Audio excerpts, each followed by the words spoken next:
여러분, 충격적인 소식입니다. 세계에서 두 번째로 높은 이민자 증가율이 우리 대한민국이라고 합니다. 그런데 그 이민자 중 선진국의 전문직 종사자들이 대거 포진되어 있다고 합니다. 그 종사자 중에서 세계 최고 자산가들의 자금을 관리하는 스위스의 뱅커가 한국행을 선택해 전 세계가 주목하고 있습니다. 이 믿기 어려운 이야기가 바로 오늘의 주제입니다. 시작에 앞서 구독과 좋아요 부탁드립니다. 영상 제작에 큰 힘이 됩니다. 감사합니다. 스위스 제네바에서 프라이빗 뱅커로 일하며 산다는 건 정말 꿈 같은 삶 아니에요. 한 외국인 직장인의 삶을 다룬 다큐멘터리의 일부였습니다. 평범한 사람들에게 그 장면은 완벽한 이상향처럼 보였습니다. 고소득, 안정, 풍요로운 일상까지. 하지만 그 이야기를 끝까지 본 사람들은 충격에 빠졌습니다. 결국 저는 스위스를 떠나 서울에 정착했습니다. 지금은 서울이 제 인생의 중심이에요. 안녕하세요.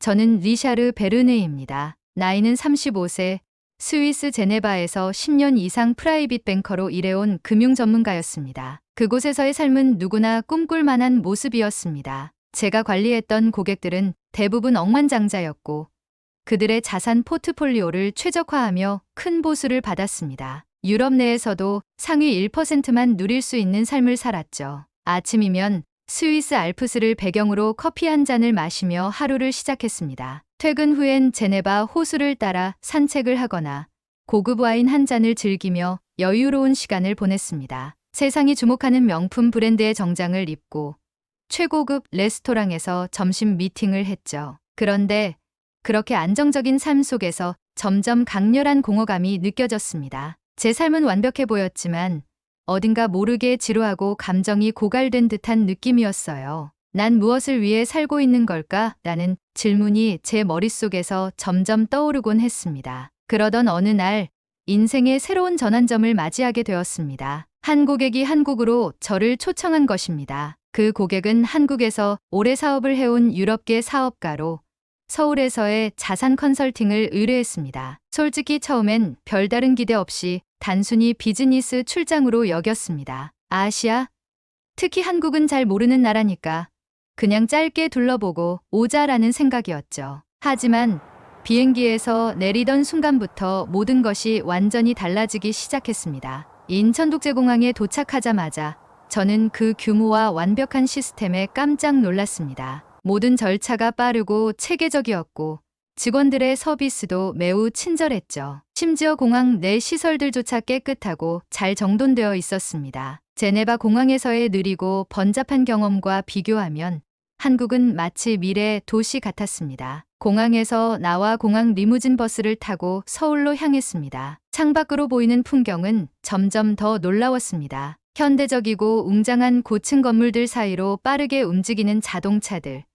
그리고 곳곳에서 들리는 활기찬 소음까지. 서울은 단순한 도시를 넘어 거대한 생명체처럼 느껴졌습니다. 서울에서의 첫날 밤, 저는 고객의 추천으로 한 고급 한식 레스토랑에서 저녁 식사를 하게 되었습니다. 식탁 위에는 불고기, 비빔밥, 김치찌개 같은 음식들이 차려져 있었는데 맛을 본 순간 완전히 매료됐습니다. 각각의 음식은 단순히 맛있다는 차원을 넘어 서로 어우러지는 깊이와 섬세함이 있었습니다. 하지만 저를 더욱 놀라게 한 것은 음식이 아니라 사람들의 태도였습니다. 서울에서 만난 사람들은 하나같이 따뜻하고 친근했습니다. 낯선 외국인인 저에게도 웃으며 먼저 인사했고 대화를 나눌 때에도 거리낌이 없었습니다. 스위스에서 느꼈던 점잖고 차가운 거리감과는 완전히 다른 문화였죠. 그날 밤 호텔 방으로 돌아온 저는 창밖으로 보이는 서울의 야경을 바라보며 생각했습니다. 이 도시는 대체 뭐가 이렇게 다를까? 왜 이렇게 활기차고 매 순간이 새롭게 느껴질까? 그 순간 저는 깨달았습니다. 한국은 제가 알던 유럽의 안정과 질서와는 다른 다채로운 감각과 역동적인 에너지를 가진 나라라는 것을요. 처음에는 그저 출장으로 다녀갈 거라고 생각했지만 그날 밤 서울의 에너지 속에서 묘한 끌림을 느꼈습니다. 서울이라는 도시는 마치 저를 향해 말을 걸어오는 듯했죠. 그리고 그 짧은 첫 만남이 제 삶을 통째로 바꿔놓을 거라는 사실을 그땐 전혀 알지 못했습니다. 서울에서의 첫날은 그 자체로 충격이었습니다. 그날 밤 호텔 방에서 창밖의 야경을 보며 들었던 설렘은 제가 오랫동안 잊고 있었던 감각을 깨우는 듯했습니다. 한국에서의 일정은 강남의 한 고급 오피스 빌딩에서 시작되었습니다. 고객과의 미팅 장소였죠. 화려하지만 질서정연한 빌딩 로비, 효율적으로 움직이는 사람들, 그리고 곳곳에서 들리는 친근한 대화들이 서울이라는 도시의 리듬을 처음으로 제대로 느끼게 했습니다. 한국 직원들과의 첫 만남은 예상보다 훨씬 더 인상적이었습니다. 그들은 전문적이고 깔끔한 태도로 응대했고 영어 또한 매우 유창했습니다. 문화적 차이가 있을 거라 생각했던 제 예상은 빗나갔습니다. 모든 과정이 매끄럽고 체계적이었으며 특히 고객과 함께한 대화 중 한국 직원들이 보여준 빠른 문제 해결 능력은 유럽에서조차 보기 드문 수준이었습니다. 그들의 열정적인 태도를 보며 서울이라는 도시가 단순히 크기만 큰 도시가 아니라는 것을 깨닫게 되었습니다. 그날 오후 고객은 저를 위해 점심 식사를 준비했습니다. 강남의 한옥 스타일 레스토랑으로 안내받은 저는 또 한 번 놀랄 수밖에 없었습니다. 한국의 전통적인 아름다움과 현대적 세련미가 완벽히 조화를 이루고 있었기 때문입니다. 식탁 위에는 크고 작은 접시에 담긴 반찬들이 가득했고 고객은 웃으며 말했습니다. 한국에선 이런 반찬이 기본입니다. 식사 전에 곁들일 수 있는 서비스죠. 작은 김치 한 조각조차 비용을 따지는 유럽의 레스토랑 문화와 비교하니 무료로 제공되는 수많은 반찬이 그저 놀라울 따름이었습니다. 각각의 반찬을 하나씩 맛보며 저는 그 디테일과 조화에 감탄했습니다. 음식 하나하나가 단순히 맛있는 것을 넘어 각기 다른 이야기를 담고 있는 듯한 느낌이었죠. 식사 후엔 전통 찻집으로 향했습니다. 차를 마시며 서울이라는 도시에 대해 고객과 이야기를 나눴습니다. 그가 말하길 서울은 수천 년의 전통과 현대적 기술이 공존하는 곳으로 그 균형이 다른 어떤 도시보다도 특별하다고 했습니다. 그의 이야기를 들으며 이 도시가 가진 역동성과 깊이에 대해 조금 더 이해하게 되었습니다. 그날 저녁 고객은 저를 시내의 전통시장으로 데려갔습니다. 시장은 온갖 소리와 냄새로 가득 차 있었습니다. 붐비는 사람들 사이에서 길거리 음식 냄새가 진동했고 상인들의 외침은 시장 전체를 생기로 가득 채웠습니다. 고객은 떡볶이, 꼬치, 붕어빵 같은 길거리 음식을 하나씩 소개했습니다. 처음 맛본 떡볶이는 매콤했지만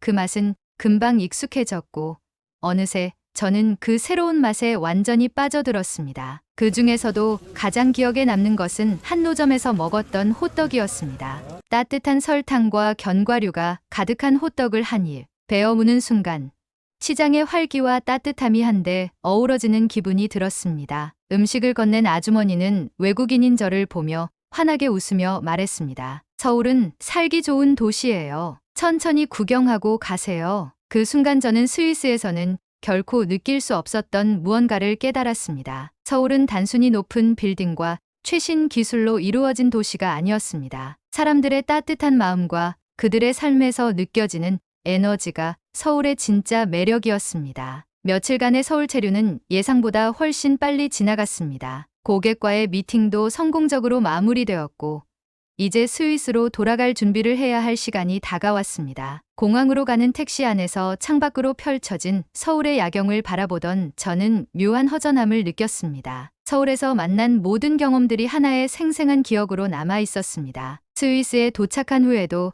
서울에서의 기억은 쉽사리 사라지지 않았습니다. 매일 아침 평범하게 반복되던 일상 속에서 문득문득 서울의 활기찬 에너지가 떠올랐습니다. 매번 돌아오는 그리움은 저를 점점 더 강하게 한국으로 끌어당겼습니다. 그리고 얼마 지나지 않아 회사에서 뜻밖의 소식을 들었습니다. 한국에 새로 설립될 지사의 현지 컨설팅 전문가가 필요하다는 것이었죠. 저는 망설임 없이 자원했습니다. 한국으로 다시 돌아갈 기회라면 놓칠 이유가 없겠지. 이 선택이 제 인생을 완전히 바꿔놓을 결정을 향한 첫걸음이 될 줄은 그땐 상상조차 하지 못했습니다. 한국에서의 새로운 업무는 생각보다 훨씬 더 바빴습니다. 서울에 새로 설립된 지사의 초기 운영을 맡아야 했기 때문에 매일 쉴 틈 없이 달렸습니다. 하지만 이상하게도 그 과중한 업무조차도 재미있게 느껴졌습니다. 스위스에서 익숙했던 단조로운 회의실 분위기와 달리 서울의 업무 환경은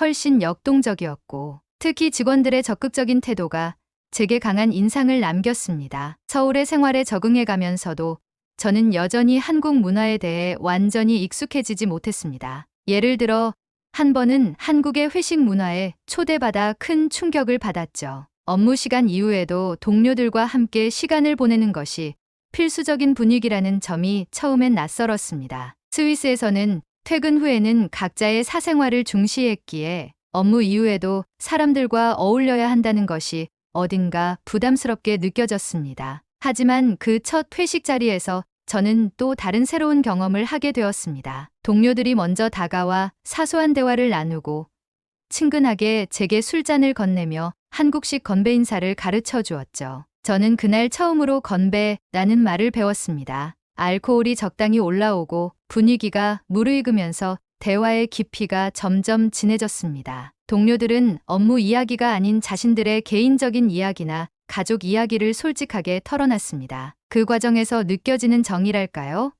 스위스에서는 좀처럼 볼 수 없는 가까운 인간관계가 회식이라는 문화를 통해 만들어지는 것 같았습니다. 그러던 어느 날 예상치 못한 일이 벌어졌습니다. 회사의 한 직원이 저를 가족 행사에 초대했습니다. 그의 아버지가 팔순을 맞아 가족 모임을 열었는데 저도 꼭 함께 해달라는 것이었죠. 처음엔 거절하려 했습니다. 가족 행사에 회사 동료가 참여하는 것이 자연스러운 일이라고는 도저히 생각할 수 없었거든요. 하지만 그의 진심 어린 요청에 저는 결국 초대에 응했습니다. 행사 당일 전통 한복을 입은 가족들이 저를 반갑게 맞이하며 인사를 건넸습니다. 그들의 따뜻한 환영은 저를 금방 편안하게 만들어 주었습니다. 연회가 시작되자 한국 전통 음식들이 가득 차려졌고 어르신들의 웃음소리와 아이들의 장난스러운 모습이 어우러진 풍경은 제게 무언가를 일깨웠습니다. 그것은 바로 공동체의 힘이었습니다. 스위스에서는 개인의 독립성과 사생활을 무엇보다 중요하게 생각합니다. 가족조차도 서로에게 적당한 거리를 유지하죠. 하지만 한국에서는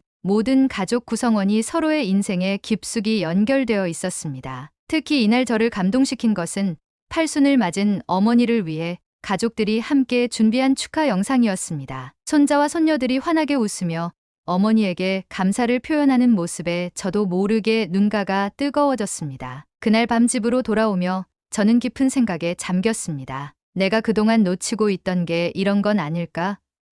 서울이라는 도시는 단순히 높은 빌딩과 최신 기술이 있는 곳이 아니라 사람 간의 연결과 정을 중심으로 돌아가는 특별한 곳이라는 사실을 깨닫게 되었습니다. 그러나 서울에서의 생활이 늘 순탄했던 것은 아니었습니다. 며칠 뒤 제가 업무적으로 실수를 저지르게 되었습니다. 한국의 비즈니스 관습과 스위스식 절차를 착각한 탓에 중요한 고객에게 잘못된 자료를 보낸 것입니다. 사건은 빠르게 수습되었지만 저는 크게 낙담했습니다. 내가 정말 이곳에 적응할 수 있을까라는 의문이 고개를 들었죠. 하지만 다음 날 팀원들이 먼저 다가와 제 실수를 함께 해결하겠다고 나섰습니다. 그들은 제게 따로 시간을 내어 한국의 업무 방식을 다시 설명해 주었고 격려의 말을 아끼지 않았습니다. 특히 팀장님이 건넨 한마디는 제게 큰 위로가 되었습니다. 리샤르, 한국에서는 함께하는 게 중요합니다. 실수는 누구나 할 수 있어요. 팀이 있으니 걱정 말아요. 그 말 한마디가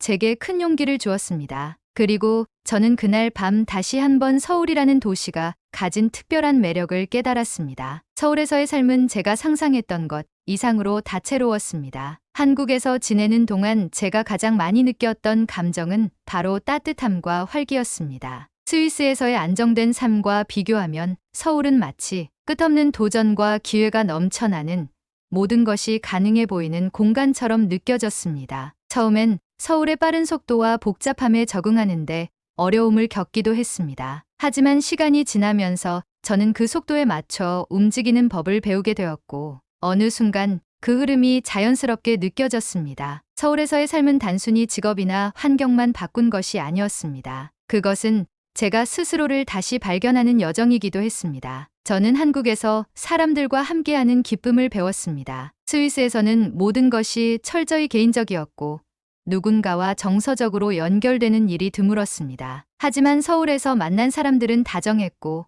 가족처럼 서로를 챙겼습니다. 한 번은 회사 동료 중 한 사람이 명절 연휴에 저를 자신의 고향집으로 초대했습니다. 그의 가족들은 저를 따뜻하게 맞아주었고 정성껏 준비한 전통 음식을 함께 나눴습니다. 송편을 빚고 전통 놀이를 하며 웃는 그들의 모습을 보면서 저는 한국의 정이라는 문화를 조금씩 이해하게 되었습니다. 이런 경험은 스위스에서는 한 번도 느껴보지 못했던 것이었고 저에게 큰 감동을 주었습니다. 그런 따뜻한 순간들 속에서 저는 점점 한국어를 배우고 싶다는 마음이 들었습니다. 처음에는 서툴렀지만 동네 시장 아주머니들과의 간단한 인사를 통해 조금씩 말문이 트였습니다. 특히 제가 안녕하세요라고 처음 말했을 때 사람들이 환하게 웃으며 격려해준 모습은 아직도 잊을 수 없습니다. 한국어를 배우면서 한국인들의 문화와 사고방식을 더 잘 이해하게 되었고 서울이라는 도시에 더 깊이 스며들 수 있었습니다. 하지만 모든 것이 완벽했던 것만은 아닙니다. 서울 생활 중간중간에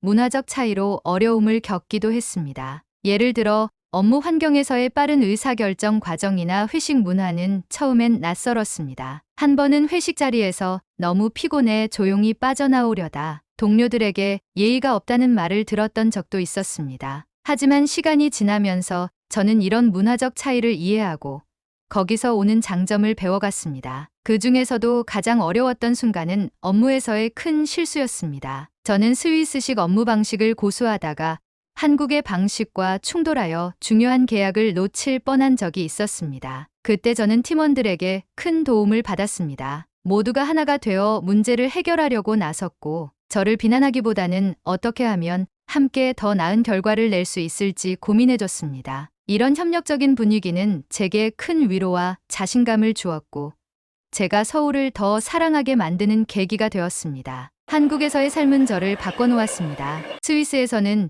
직업적 성공과 안정이 곧 행복이라고 생각했지만 서울에서는 그것만으로는 충분하지 않다는 것을 깨달았습니다. 사람들과의 관계, 새롭게 배우는 것들, 그리고 변화와 도전을 받아들이는 용기가 진정한 행복으로 이어진다는 것을 배웠습니다. 한국에서의 삶이 안정되었을 무렵, 저는 그동안의 경험을 기록하기로 결심했습니다. 스위스를 떠나 서울을 선택하게 된 이유, 그리고 그곳에서 새롭게 배운 삶의 가치들을 담은 에세이를 출판했습니다. 책은 예상치 못한 반응을 얻으며 많은 사람들에게 영감을 주었고 한국과 서울에 대한 관심을 불러일으켰습니다. 그 후로도 제네바에 있는 친구들이 종종 저를 찾아왔습니다. 그들은 서울의 에너지를 직접 경험하며 저와 비슷한 감동을 받곤 했습니다. 한 친구는 이렇게 말했습니다. 너가 왜 여기서 살기로 했는지 이제야 알겠어. 이 도시는 사람을 움직이게 만드는 무언가가 있네. 저는 이제 서울에서 완전히 정착했습니다. 아침이면 동네 카페에서 커피 한 잔을 마시며 하루를 시작하고 저녁에는 한강공원을 따라 산책을 합니다. 가끔은 전통시장에 들러 호떡을 사 먹으며 활기찬 사람들의 소리를 듣기도 하죠. 서울의 모든 순간이 저에게는 새롭고 특별한 기쁨으로 다가옵니다. 스위스의 안정된 삶과는 다른 역동적인 서울의 삶. 저는 이 선택을 단 한 번도 후회하지 않았습니다. 서울은 제게 새로운 꿈과 에너지를 선물해준 도시입니다. 혹시 여러분도 삶의 새로운 활력을 불어넣고 싶다면 꼭 한번 서울에 방문해 보세요. 이곳은 사람을 따뜻하게 감싸 안아주는 도시입니다. 서울의 에너지가 여러분에게도 새로운 시작을 만들어 줄 수 있을 겁니다. 여러분 사연 어떠셨나요? 자랑스러운 대한민국입니다. 오늘 이야기가 마음에 와닿으셨다면 구독과 좋아요를 부탁드립니다. 더욱더 다양한 콘텐츠를 준비해 나가겠습니다. 시청해주셔서 감사합니다.